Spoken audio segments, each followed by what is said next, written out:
So, magluluto naman tayo ng bamboo. O, kawayan. Nilagyan ko lang ng carrots para mas makulay siya. Then, ito mga sangkap ko. Sige, magluto na tayo. Ito na. Nilainit na natin yung kawali. Lagyan na natin.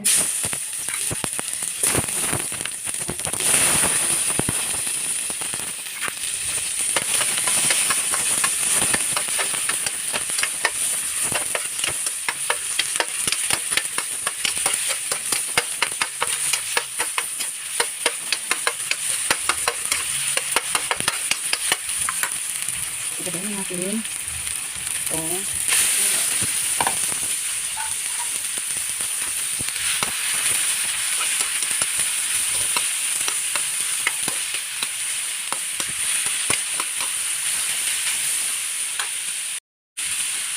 Lagyan tayo natin ng tubig. Hindi ko na nakakita sa inyo kanina kasi nalimutan ko.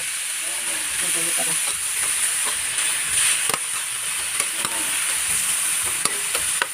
Haluin lang mabuti.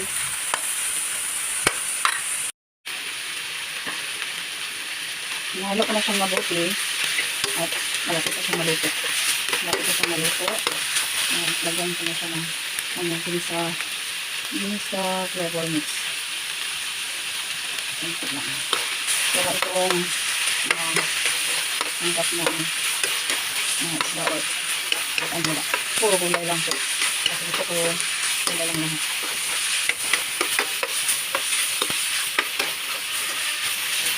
Ito na po.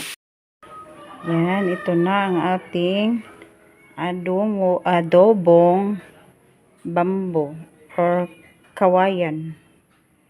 Yan, sarap na.